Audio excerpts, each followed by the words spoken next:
Hey guys, welcome to the first ever episode of the Conn'Cast Podcast. Woo! I am your host, Finn Tumber, and as you just heard, today I'm joined with my very special guest, Cameron Ralph. Hello. Spotlight's in the description. Sorry. Showreel in the bio. No, I will put the spotlight in the description. Cameron is a... You don't have to. I will. It's not what it's about. Either way, Cameron is an actor and a very close friend of mine, and I'm really happy to have you on the show, and thank you for coming on and sharing your experiences. I really, really appreciate it. No, really happy to be here. So, before we move over to Cam, I thought it'd be a good idea, as it is the first episode, to talk a little bit about what this podcast is about. So, the Concast Podcast is a mental health podcast that is presented to you by Take the Con, which is a mental health page that was set up by myself and my mum earlier this year in memory of my brother Connor, who unfortunately took his life 5 years ago after a long battle with his mental health. So this podcast is all about Connor, and hopefully this podcast as well will help people maybe inspire change and help people to improve their mental health. And I know a good way to do that is, but obviously talking about mental health always helps. So this podcast has two main aims. The first main aim is to break the stigma surrounding mental health.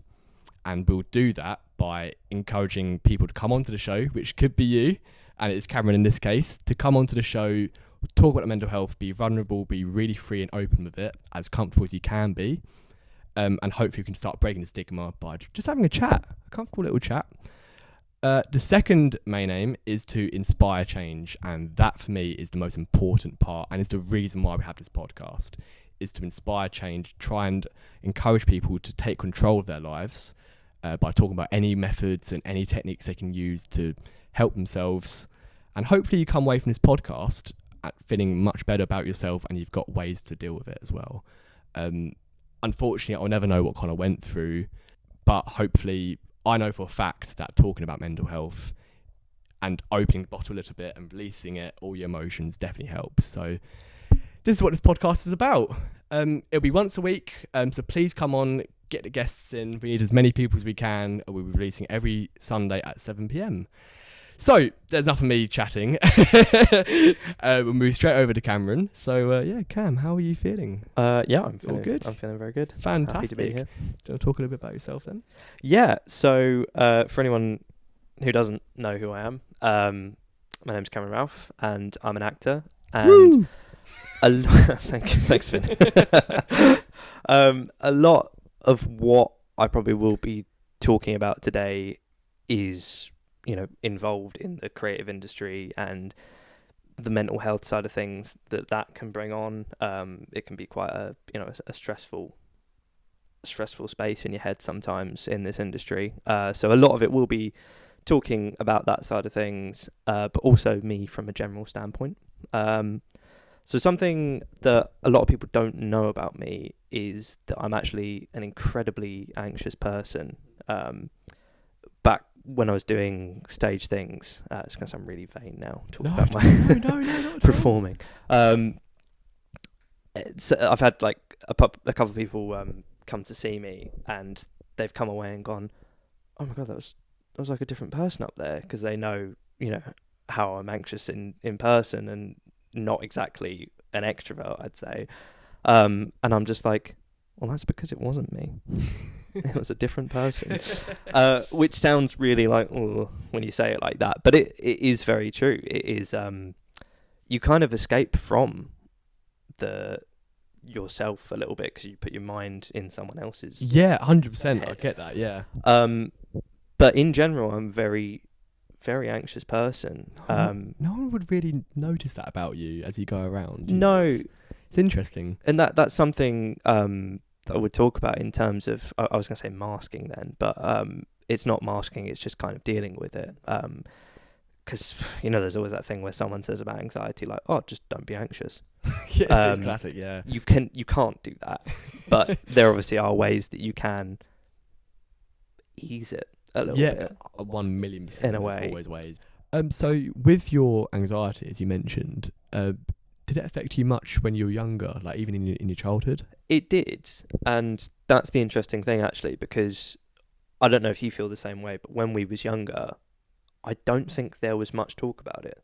Like, no one really said about anxiety as a word. It was always like, oh, they're just shy, or something like that. But yeah, when I was younger, I think I was quite bad for it, and I didn't. Well, I think most of the time I was thinking, why? What's wrong with me? Can I say something as well? Actually, you just mentioned about childhood anxiety, etc.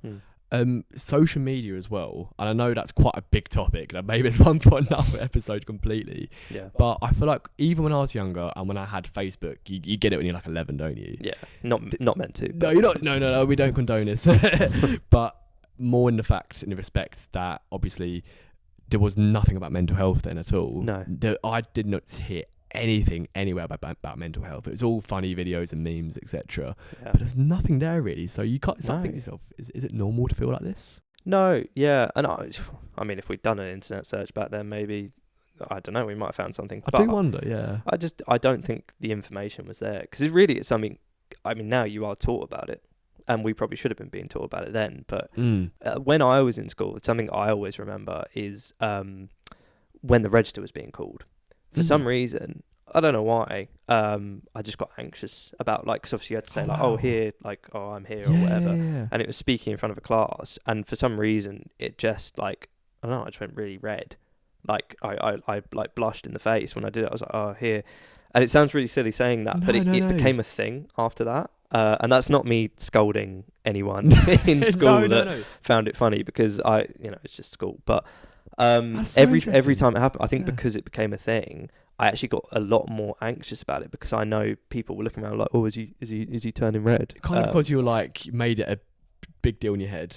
Because you thought to yourself, oh, this is, and you're like, oh, am I going to turn red when I say it? And you start kind of over doing it in your head. Attention was drawn to it. And I know that's obviously not the most dramatic thing in the world ever, but it did obviously make me feel quite anxious about that. And it did make me think. I was just like, oh, for God's sake, like, why am I feeling that way? So that was an example of like in childhood feeling anxiety and stuff. But something I was going to go on to talk about was how anxiety affects people in general is sometimes I found now there's not a cause.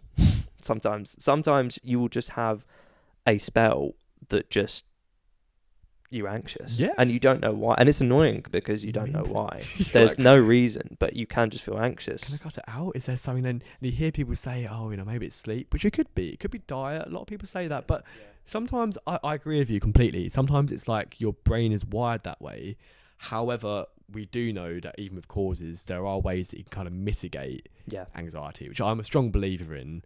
But sometimes that's a really good point, and people don't pick up on that. You're like, start feeling better. Well, another little story. I remember being on a train home from somewhere, and I just suddenly got really anxious, and I just started having a panic attack on this train, just completely randomly. I don't recall there being any cause or anything for it, but and this leads into ways of like coping with it and stuff like that, and dealing with it. Because me personally, I was just like, oh, why is this happening now? Like, and I kind of didn't know what to do with myself. Like, I found like my throat going really dry, and suddenly I was being like really horrible, isn't it? Like aware of my throat being dry, and I was aware of my breathing suddenly, and I was like, oh, I don't want to make a scene. Like, I don't want to do this. So what I actually did was I just kind of got up out of my seat and went to the toilet in the train, which is never a nice experience.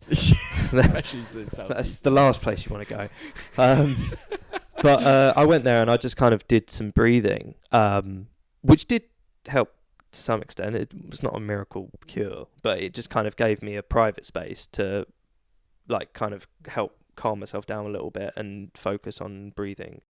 I should like use this more, but I hear a lot of people say with anxiety when you're about to have a panic attack, like on onset, it's such a classic thing to mention, but they say about trying to feel your senses, don't they? It's quite a classic, like, trying to divert your attention to like, what can you taste if you're having something? Yeah. So smell, what can you see? Just taking your mind off it. I've never used it personally, but I probably should do, because I do sometimes get panic attacks, but yeah, that's a horrible experience. It's funny you say about focusing on something as well, because my method might have been a bit unorthodox, but when I came out of the toilet and I did go and sit back in my seat again, I was still kind of like, like a bit jittery and it hadn't fully gone. But what I actually started doing, and this is a big thing with me, what I'll talk about is I've always been told any sort of like darkness you have, any sort of rough periods, any sort of like dark energy that you have, put it into creativity, and that can be your outlet. And I kind of locked onto that in that moment because I actually started writing a script. Wow. Yeah, in my notes. Oh, of course. And, yeah, you because sent some to me. I think I had sent it to you. Yeah. Because the plan is, and this isn't self-promoting, at some point to turn it into a short film, and that short film is based around this experience, and it is the actual script / story that I wrote in my notes page whilst I was having a panic attack on the train, because it diverted my attention to something, and I kind of put the negative energy into this bit of creativity, and it did to some extent work because it took my mind away from it. Facing your demons. Yeah, one script at a time. Yeah, but I think I'm a big advocate for that. Is any struggle that you have, it can be so good putting it into a creative outlet. Really, not a miracle cure, but it does kind of like take it out, you get it off your back, that sort of thing. That's a really nice thing. People say, walks, whatever, meeting a friend for coffee, but no one mentions about putting into creativity. Stuff. It's a big outlet. I know you're very creative, like you do loads of stuff. Like, that's awesome. Yeah. So I just wanted to say as well, so with anxiety and stuff, obviously you spoke about your childhood, we spoke about obviously recent experiences. Yeah. How was that kind of transitioned as you got older? We're now in recent times, the past 5 years, lockdown even. Yeah, I was going to say, just to put it bluntly, I feel like it's got worse. No, and that's fine. Like from an honest standpoint, I feel like... Thank you for being honest. That's great. Yeah. But I do think that things like lockdown didn't help that. I know a lot of people that have suddenly... I mean, a friend of mine, after lockdown, I noticed, started asking me about anxiety and stuff like that, and I'd never heard them talk about that before. And they might have had that before as well. Yeah. But I noticed after lockdown specifically, it did kind of bring that out of people. And it was, you say, so once lockdown ended and you started seeing people more, that was it kind of thing. Yeah, because I think you was reintroduced to the world again. One thing as well, one of my ex-colleagues actually, I think, said this, that, and I didn't think about it until they said it, but it was after lockdown when you hadn't spoke to anyone for a long time in person. I mean, obviously me and you had a little Xbox chats, didn't we? Like, on Xbox, it was great. That was really cool. Yeah. But then going into like a club or a pub again, and you're like, I've got no social skills. Yep. Like just completely zero, and anxiety's just straight through the roof. Absolutely, yeah. So there's that as well. But yeah, just talking about like lockdown and things. How did you kind of feel in that sort of moment of time? Well, lockdown I was going to go on to speak about as well, actually. Sorry, in terms of no, it's a good segment into that. I feel like lockdown, it was just, you were in this space and you were very trapped, and I don't think that does wonders for mental health. Because obviously with mental health, you want to get out, be active, and that does help. But when you're confined to a space and there's so much bad going on in the world, you can just be overwhelmed and think, oh my God, like what is going on? Yeah. And it didn't help in terms of me from a creative standpoint. I was training in musical theatre at the time, and obviously everything then went onto Zoom, and we couldn't go to classes in person, and that really did damage me a lot, I think, because my parents saw the side of it as well. I was getting very frustrated because either Wi-Fi was being really bad, I didn't have the space that I would in a dance studio, and I also just felt like really disconnected compared to when I was in the room learning and doing my acting, my singing, my dancing, that sort of thing. And obviously because of how long lockdown went on for, I think that really did damage my mindset a little bit, because when I went back to in person, it did feel slightly different. It's interesting, isn't it? And to a point, talking more about my story and how I've kind of moved along in my career. Yeah. When I did go into full-time training, I ended up, as you know, I ended up backing out. And that confused my head a lot, because it felt very unlike me to back out of something as well. I don't like to do that. And I felt bad for doing it as well. I hated it. And but I couldn't understand why my mindset had shifted like this. And I do think from that lockdown period, that didn't help it. I think it kind of changed what I wanted. And in the end, I'd latched on to how much I loved acting. And I was still finding comfort in acting. And so I think I just kind of decided, you know what, I want to do TV and film, and I want to do screen acting. And so I just thought to myself, okay, I think I need to do this. And I had been training for quite a while, so I ended up just taking this jump into the acting industry. How many years was it that you were in sort of performing arts, that sort of area, to then just make that big jump? I mean, just a quick rundown, not going through my life story. But first of all, I started training when I was about 6 years old. But that wasn't in theatre alone. That was film and TV training. So I did kind of start in that area, which is why I have a love for it. But I was training in film and TV and stage as well. It wasn't until I was about 15, I think, I started training in musical theatre as well, and got a love for that, and I still love it now. So in total, pretty much I haven't stopped since I was 6. In terms of training wise. So in my mind, even though I was backing out, I was kind of thinking, I have been training for quite a while, to be fair. I think I want to test myself and push. And I obviously thought, for my mental health, I wanted to make this jump, because something wasn't clicking for me. It's something that I love. And I was going in, and it wasn't working for me all of a sudden. I was going to say as well, actually, because that was straight after the lockdowns, wasn't it? Wasn't it 2020? It was very close. 2020, was it, that roughly? Or was that 2021? It was after the lockdowns. Yeah. So it was a bit of time after the lockdowns. Yeah, I think it's when I moved into Sittingbourne. But I just wanted to say on that point, actually, I'm so proud of you for doing that, because that was a massive, massive thing. And I remember it clear as day, actually. I know it's on that point, but I do want to just quickly add, when you came to me and said, you left, you're going into TV and film, etc. I remember you saying to me how anxious you felt at the time when it happened. And I don't know with you, but when there's a big life decisions, do you feel like a bit sick? Yeah. But, I hated the idea of it. Yeah, it's funny. We spoke about obviously how you get that kind of feeling in your stomach when you're feeling really anxious, because that's exactly how I felt starting this podcast. And you can probably tell from this episode already, being my first one, I'm a bit nervous warming into it, but I do really relate with that. Obviously yours was a major career decision, and look how it's worked out for you so far, which is great. It's still quite scary, I can imagine, as well. It was making which is an important point as well, is making a decision for your mental health. It's making, and by all means, this is not me saying that I wasn't enjoying the training, or the training wasn't good where I was. Not at all. It was purely a personal thing with me. And another point on that topic, I didn't really speak much about how I was feeling to the people I was training with. And that's a good point to bring up, because I feel like I should have done. Because I know there would have been help for me there had I said how I was feeling.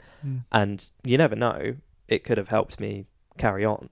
That's not saying the butterfly effect. You never know. And that's not me also saying that I'm not happy with the direction I've taken, because I definitely did make a choice that's I'm happy with what I'm doing at the moment. But it is a really good idea to talk to people about how you're feeling, and I did fail to do that at that point. I just kind of let myself deal with it.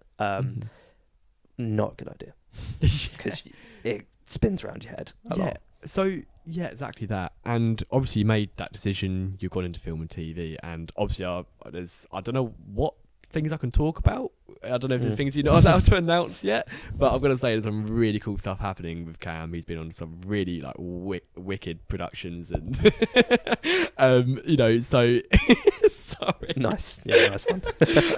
He's been on some really cool stuff, and I don't know what I can say about getting in trouble, but I think a big thing for me, like, I'm not in the creative field at all, but I'm just trying to just empathise and try to sympathise for it and imagine what it feels like. But when you're on these like big productions and you're doing some really cool stuff, do you ever suffer with imposter syndrome? Massively.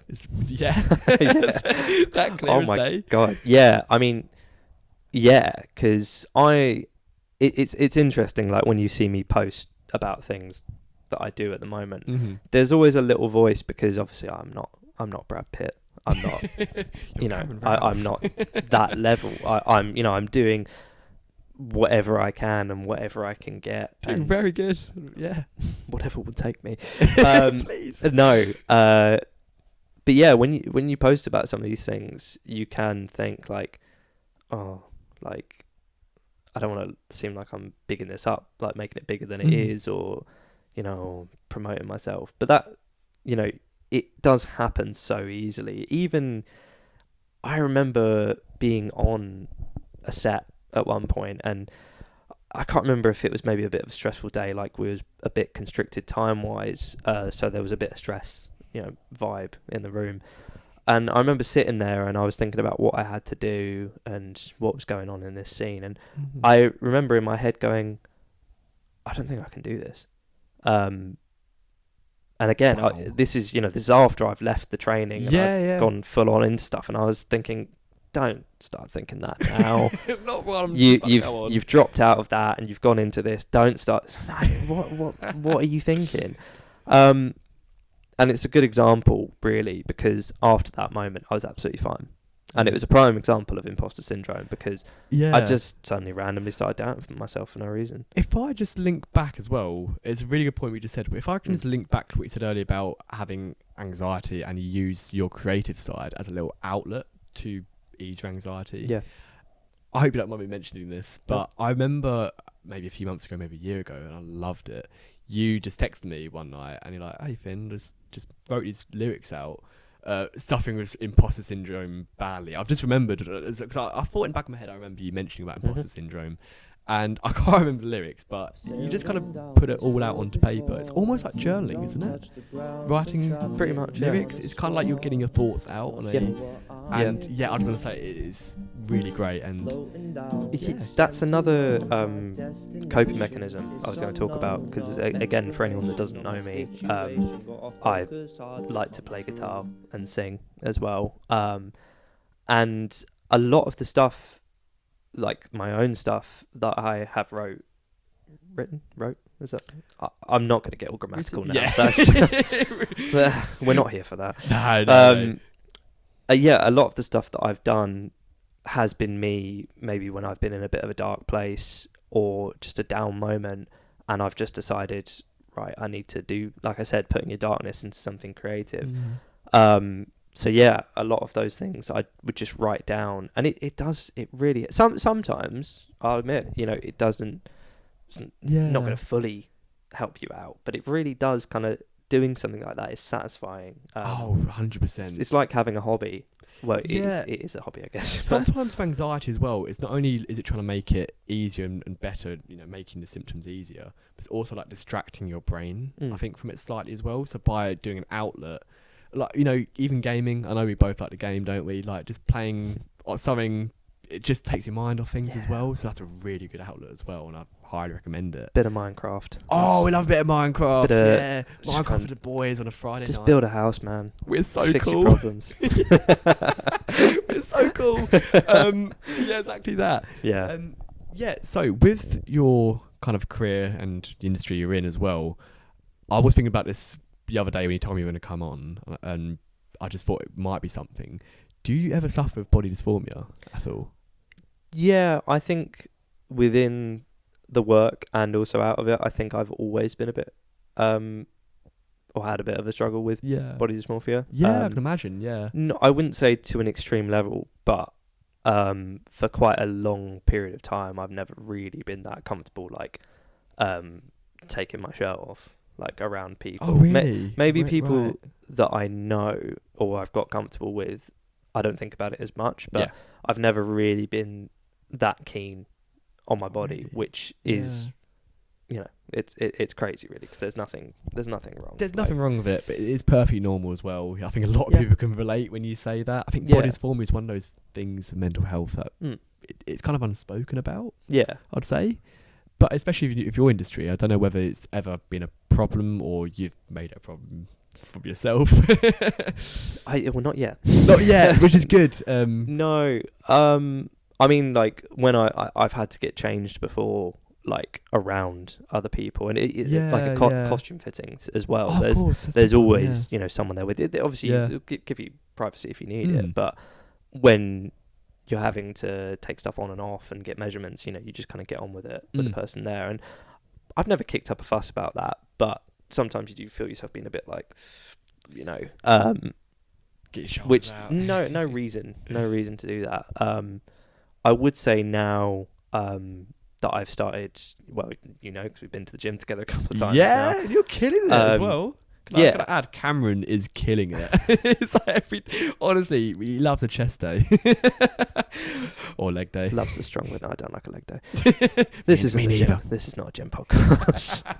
As you were, Yeah, sorry. we're not going to get into that discussion. But something I will say, since sort of exercising a bit more and starting the gym and doing all that sort of thing, I have felt a bit more confident. I wouldn't say I'm where I want to be just yet, but I have actually started like ignoring those thoughts and stuff like that, and I found that I've not really like shied away from it as much now.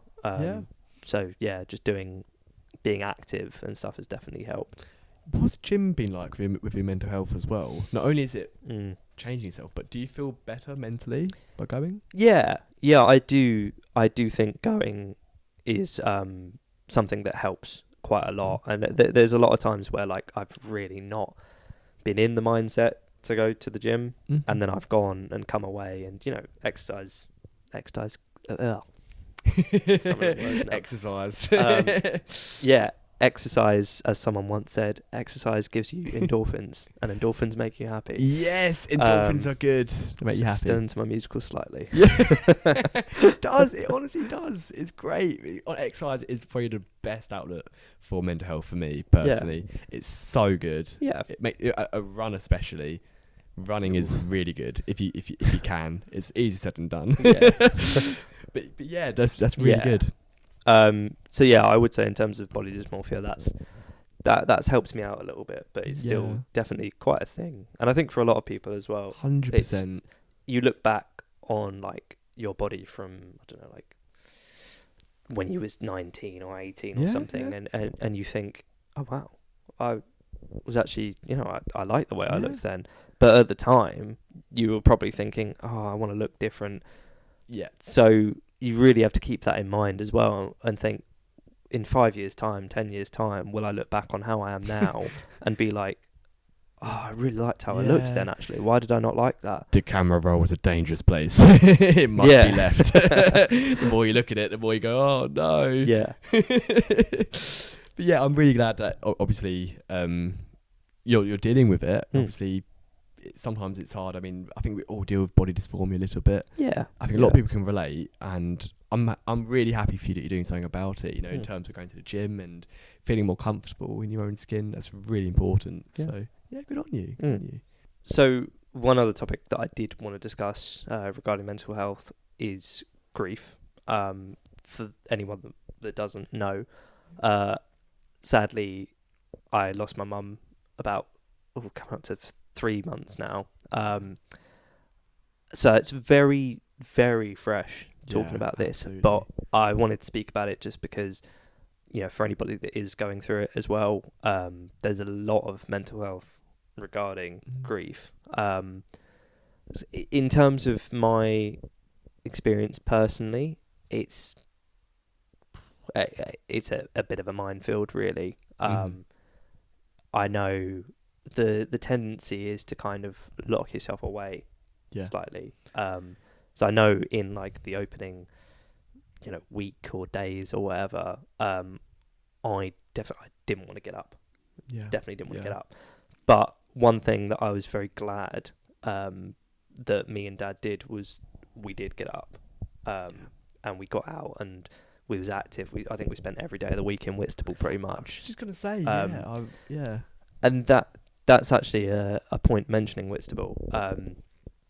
That's always been quite a happy place, even in lockdown and stuff like that. With Mum, there was quite a few times when we was allowed to go out of town, not interact with massive groups. We was allowed to leave and go places and walk and stuff. We always ended up down the beach. It was either Whitstable or Westcliff. We'd just go and we'd walk. And that was always such a nice, like, refreshing mental health thing, because I don't know what it is about the seaside. It's always been my happy place. Love it. But you just kind of forget about things. It's just nice. It's soothing in a way. Anything about the ocean. Yeah. So yeah, in those weeks that me and Dad were dealing with that random weird time, we ended up down the beach a lot. Yeah. Just walking, getting a coffee and doing that sort of thing. Sometimes you don't need to say anything. Sometimes it just speaks for itself. Some situations, and just going to your happy place, you call it, I guess. Yeah. Your safe, happy place.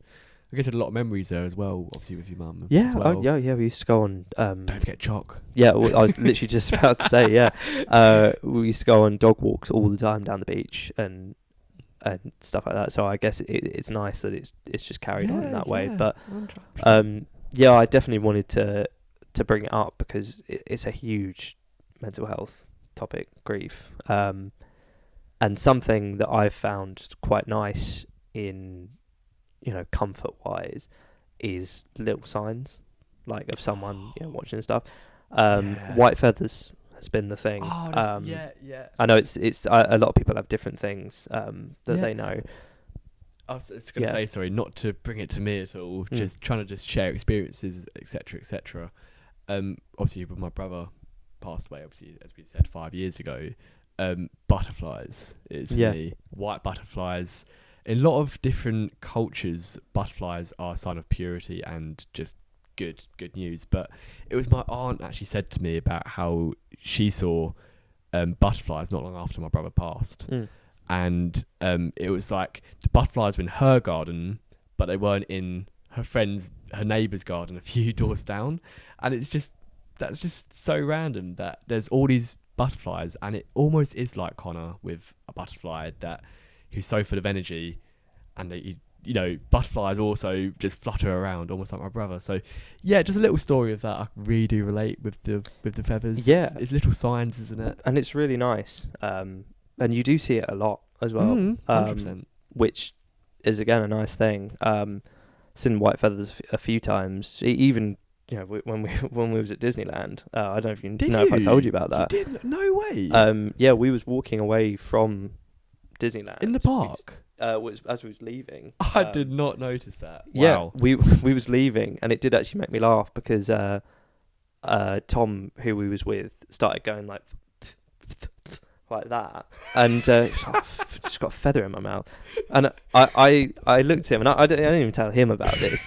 I said, "What colour was the feather?" And he said, "It was a white feather." No way. Yeah, and I just kind of smiled to myself because I thought, that's funny. Like, That's so lovely as well. If she'd like blown it into his mouth, it's funny. Something that your mum would have done probably. Yeah, but it as a little joke. Yeah, it was nice. It was nice to smile. Yeah, 100%. Yeah, so again, another thing I probably didn't tell you on that trip. Had sort of a little moment of realization because where I've been taking pictures and stuff, I actually kind of went to send a couple pictures to her, and I was like, and you do kind of like, it's muscle memory in that way, and that can be a bit like make you feel a bit down after that. So it was nice to have that at the end of the day. For me, it was kind of like when I'd see my brother and I'd come home from, obviously it was work at this point, but I'd go up the stairs, and it's muscle memory for me to turn right into his door, and it was not long after he passed, so I was like you just said, can't do that anymore. So yeah. It's like it's getting hit with a sack of bricks. Isn't it is, and all of a sudden it just gives you that realization. Did you, if you don't mind me asking, like, do you ever because I'm just talking about my own grief as well with this. Do you ever soon after it happened with your mum? Did you ever have moments where you'd wake up or you'd be doing something and it would just all of a sudden, for me, it was like my brother passed away. And you just suddenly have realizations hit you. Yeah. Oh, and yeah. You just can't believe it for quite a while. It's really sometimes randomly throughout the day as well. This happened. You just kind of remember. And you're like, absolutely. And I think it will, it probably always will be like that. Which is not a bad thing because it knows that the memory's alive. 100%. Another thing that I wanted to say as well was in terms of finding comfort, it was weird afterwards how many people suddenly were speaking to me, people that I know, and saying that they were in the same situation and offering me advice and views on their experience and stuff. And some people I didn't even know that happened to them, which is a horrible, it's a morbid coincidence, but it really did give me a lot of comfort, because technically they kind of walked me through it in a way, no, it's gonna feel really rough, but it will never fully go away, because why would you want it to? That's a really good point, actually. Why would it go away in the first place? It's a really good point. But another example of talking to people being a good way to feel somewhat better, because that really did help me, talking to people, and thank you to those people. Who you are. Listening and watching at the moment. 100% they'll be here watching and listening. Because it really does help. So definitely a big advocate for talking like we are now. It's this easy. Well, not easy, but it can be easy once you get going. But it makes a world of difference talking about it. Even if you don't resolve the problem, you will definitely feel lighter, I think. Yes, so to wrap things up, obviously we've delved into your mental health, how you deal with it all throughout your life and who you are. This is sort of the resolutions to how you deal with it, sort of thing. So first of all, you'd say talking to people really helps. Talking to people? Yeah. I agree completely. Getting out there, even a little a coffee, lunch with coffee or lunch with a friend really helps sometimes. What else did we speak about earlier? Well, from my perspective in terms of writing stuff down and delving into a bit of creativity, 100%. finding something. So it basically it's doing something that you love. That's a good way, like a hobby, or it could be like walking, running, that sort of thing. Something that you enjoy to kind of put that negative energy into. I see that as a really big coping method and something that's helped me a lot. 100%. I think that's it from me, really. And you've been great, Cam, as well. Thank you so much for coming on to this show and just being really honest with your mental health. No, it's been really nice. I'm really glad you're here and this happened. So thank you to you guys, whoever you're listening or watching this physically. Thank you so much for tuning in, and I hope that this episode has given you a few tips and made you feel better about your mental health, and hopefully this helps you going forward. Episodes will be every Sunday at 7 p.m, so please tune in, set your alarms, make sure you listen, and if you are feeling inspired after listening to Cam and us being here, please do come onto the show, give me a message, either at Take the Con or my personal Finn_Tumber, it's my Instagram. And please drop us a like, follow, subscribe if you're watching us on YouTube, and tune in for next Sunday. Thank you for watching or listening. Woo!